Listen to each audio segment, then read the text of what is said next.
Hey everyone, my name is Winesqi Nibras, or people call me Ibas for short. Maybe you're wondering what I really like to do in my life, or Ibas, what is your hobbies? What do you really like to do? Well, actually, if you're asking me what I really like to do or what my hobbies are, I'm a person who really like anything about social media. I like anything, like building a personal branding, content creating, marketing, and sometimes, not sometimes, but always, I do love scrolling and connecting with people from the internet because it's always giving me an update and it's always giving me a sparks, But besides that, I love to sing and traveling. Maybe you're wondering why I make this video. Because actually, I want to ask you something. But let me start with a simple question. When was the last time you opened your phone without a clear purpose? Not to reply a message, not to check an email, like just scrolling. Yeah, we scroll when we wake up, we scroll while we're eating, and we scroll before sleeping.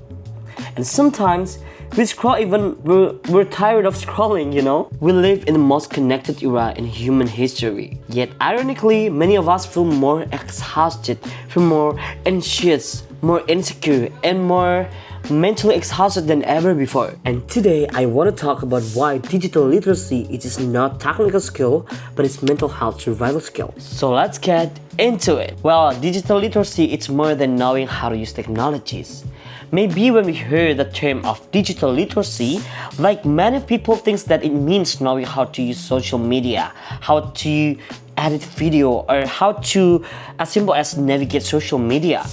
But actually, digital literacy is more than that. Yes, in fact, digital literacy is not about how to use technologies, but how technology uses us. It's all about understanding. But what to understand? The first one is to understand how algorithms decide what we see. And the second one is to understand how media frames reality.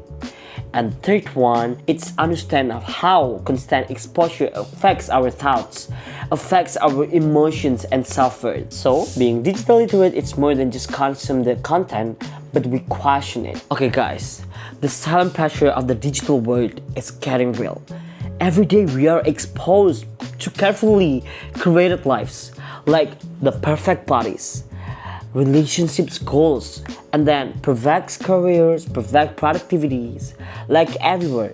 But what we rarely see is the failures, the breakdowns, the quiet struggle behind the screen, And even though we know like it's filtered, it's edited, and it's selective, but our brain is still comparing every day. And the psychologists call this as a social comparison. And the fact that in the digital age, comparison doesn't happen occasionally, but it happens constantly. Without digital literacy, we start measuring our self-worth based on likes, views, followers, and online validation. Slowly but surely, it affects our mental health. Another phenomenon that many of us experience is doom scrolling. Scroll through bad news, conflicts, negativities, strategies, telling ourselves like, please, just one more post, just one more post. But the facts are, our brains are not designed to process endless crisis after crisis. Without awareness, this leads to, first, emotional numbness,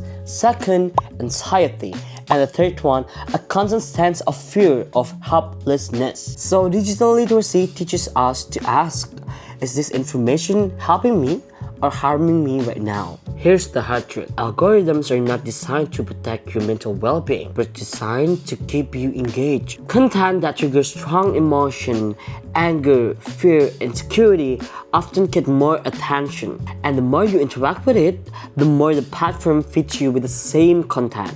Without digital literacy, we become trapped in echo chambers that reinforce our negative emotions. Understanding this helps us to stop blaming ourselves and start managing our digital environment more consciously. There's a big difference being digitally active and digitally aware. Being digitally active means that we're always online, we're always consuming, and we're always reacting. But being digitally aware means that we knowing when to log off, we knowing what content to avoid, and we knowing that your value is not defined by any engagement metrics. Digital literacy empowers us to set boundaries, not because we're weak, but we're wise. Mental health, it's not just about personal, but it's structural. Mental health in the digital era is not only an individual issue, but it's also a media issue. It's a platform responsibilities and a communication ethic issue. Media creators, influencers, and communicators shapes narratives.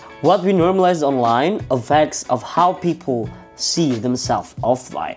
That's why ethical communication matters. So, what can we do? Actually, digital literacy doesn't mean to quitting social media, but it means using it intentionally. We can start by creating our feeds consciously and then taking digital breaks without guilt. And next, questioning viral narratives and remembering that online life is only a fragment of reality. And most importantly, we learn to be kinder to ourselves and to others. I want to end this with a thought and a word that constantly asks us for our attention. Protecting our mental health is an act of intelligence. Digital literacy is not about being smarter than technologies, but it's about being human while we're using it. So next time you scroll, pause for a moment and ask for yourself, am I consuming this or is this consuming me? And this is Nibras speaking. Thank you and see you later.